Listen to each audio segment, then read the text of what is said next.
Il y a des choses qu'on croit vraies sur nous-mêmes depuis si longtemps qu'on ne les questionne plus. Et ça peut être par exemple, je suis quelqu'un qui ne sait pas me reposer, je suis une contrôle fric, je n'arrive pas à être dans le moment présent, je suis trop nulle, je suis trop dans ma tête, je suis gros, je suis pas capable, etc., etc., etc. Et ça, vous savez ce que c'est vos croyances limitantes. Et l'été, dans un cas, peut soit les aggraver ou bien les démonter. Mais je préfère la deuxième et je préfère qu'on se concentre sur la deuxième. Pour rappel, les croyances limitantes, qu'est-ce que c'est? J'ai un épisode de podcast là-dessus. Je vous le mets dans la description puisque j'ai des exercices qui vous permettront de pouvoir déconstruire vos croyances limitantes, en tout cas ma méthode que moi j'ai utilisée pour déconstruire mes croyances limitantes. Et je vous invite vivement à écouter l'épisode. Mais bref, là, je vais vous donner juste simplement la courte description des croyances limitantes qui sont en fait des croyances que vous racontez sur vous-même. Et ces croyances, elles sont construites par vos expériences passées, euh, l'éducation par vos parents, la société, des messages, des paroles que vous avez reçues lorsque vous avez été plus jeune. Voilà, ce sont vraiment des conclusions qu'on a tirées parfois beaucoup trop tôt et qui restent ancrées encore aujourd'hui. Et du coup, ces croyances limitantes, elles portent très bien leur nom parce que ce sont des croyances qui vous limitent. Ce sont vraiment des freins qui vous limitent, qui vous empêchent d'avancer et qui vous font rester là où vous êtes clairement. Et le problème, c'est qu'elles peuvent s'auto-confirmer. Donc, si vous croyez que vous n'êtes pas faite pour vous reposer, que vous avez toujours cette tendance à bosser, bosser, bosser sans vous reposer, eh bien, en fait, vous n'allez jamais réussir et vous donner la permission d'essayer de vous reposer puisque vous gardez cette croyance dans votre tête que vous n'êtes pas faite pour vous reposer. Plus vous allez vous dire ça, plus vous allez justement auto-confirmer cette croyance sans essayer. Parce que votre subconscient, vous lui envoyez ce message-là que vous n'êtes pas faite pour vous reposer. Bah forcément, il va pas se reposer puisque vous lui envoyez ce signal. Donc, il va falloir lui envoyer un nouveau signal. Et souvent, en vacances, comme je disais, c'est soit du coup, les vacances vont aggraver cette croyance limitante ou soit ça va les démonter. Dans le cadre où ça alors je ne sais pas pourquoi, mais je ne sais pas si vous entendez le chien qui arrête pas d'aboyer, mais what's going on? Bref, excusez-moi pour ce dérangement. Ça m'a perdu du coup. Ouais, je disais, du coup, en vacances, voilà, ça peut soit aggraver ou démonter.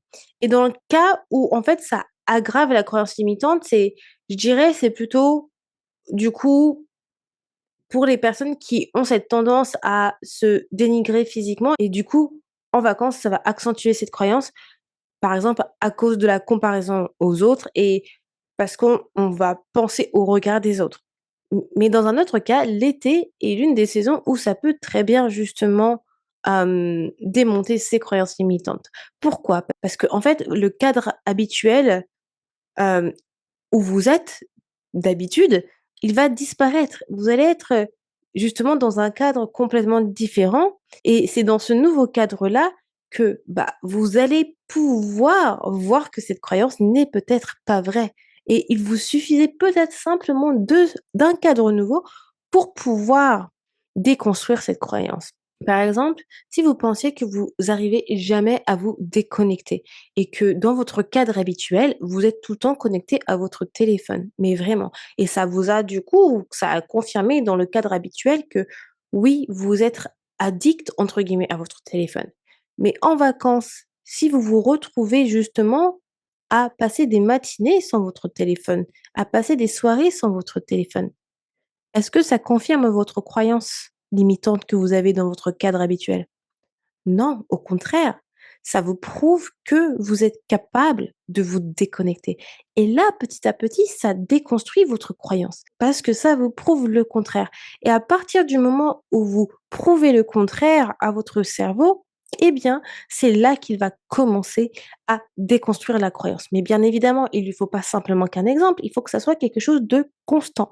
Mais le fait est que vous êtes dans un cadre de vacances est différent et que vous continuez à lui prouver le contraire, c'est déjà un bon commencement. Un autre exemple, c'est si par exemple, une de vos croyances, c'est que vous n'arrivez pas à lâcher prise et que vous êtes une contrôle fric et que bah, vous n'arriverez jamais à lâcher prise.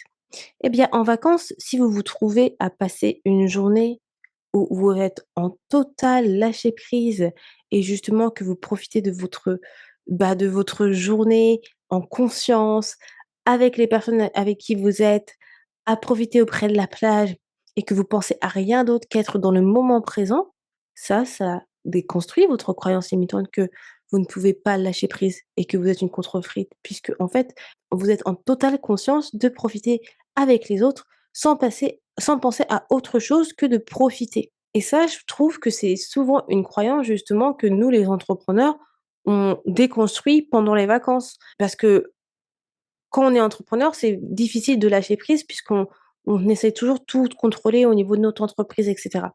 Et pendant les vacances et ça nous prouve qu'en fait, oui, on peut lâcher prise. On peut lâcher prise et on peut profiter sans penser à ce qui doit être fait et cetera. Un autre exemple que je peux vous donner et ensuite on va clôturer, ça va être, allez, on va prendre une croyance limitante qu'on connaît tous, les femmes, les hommes sont tous pareils. Imaginez que vous vous dites vous avez cette croyance limitante et il s'avère que vous allez en vacances et vous tombez sur un homme qui a tous vos critères.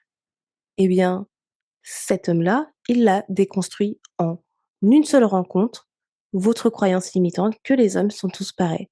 Et même si cette personne-là, c'est pas quelqu'un que vous allez revoir, même si cette personne-là, ce n'est pas une personne avec qui vous allez entretenir une relation, eh bien, peut-être que la rencontre avec cette personne-là en été était faite pour que vous puissiez déconstruire, commencer en tout cas à déconstruire votre croyance limitante que les hommes sont tous pareils.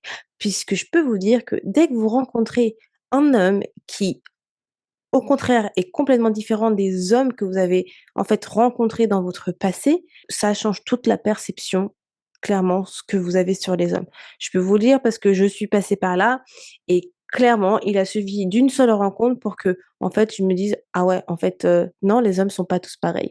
Donc ça, c'est clairement des croyances que vous pouvez avoir et comment l'été peut vous aider à les déconstruire. Commencer en tout cas à les déconstruire. Mais pour que vous puissiez continuer à déconstruire une croyance sur le long terme, il faut que vous ancrez une nouvelle croyance. Donc dès que l'été ou bien vos vacances vous ont prouvé que cette croyance-là n'est pas vraie, il va falloir ancrer une nouvelle croyance. Et pour qu'une nouvelle croyance s'installe, il faut l'ancrer consciemment déjà avant qu'elle passe dans votre subconscient.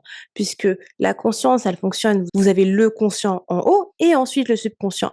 Donc tout passe par le conscient. Si du coup votre nouvelle croyance, vous y croyez pas forcément et que vous vous dites simplement comme ça, en fait vous allez jamais l'ancrer consciemment.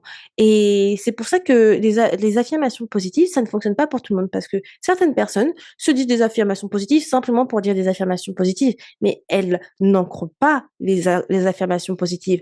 Et pour ancrer, il faut ressentir réellement, se voir, se visualiser. Donc ancrer en conscience, c'est comme ça que vous le faites. Donc pour ancrer une nouvelle croyance, en fait, c'est en fait le contraire de votre croyance tout simplement.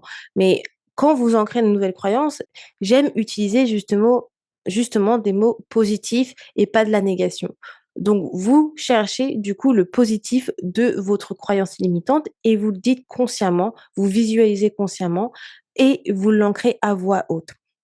Tout ça, je vous l'explique dans mon épisode sur les croyances limitantes que je vous ai mis en description. Donc vous allez voir, vous allez avoir un exercice justement avec les différentes étapes pour déconstruire une croyance limitante et c'est ce qui a fonctionné pour moi.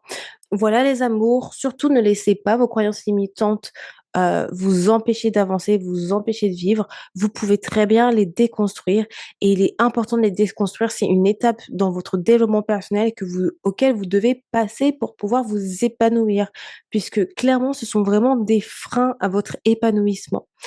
Donc aujourd'hui, ça peut très bien être votre épisode pour commencer ce travail sur vous.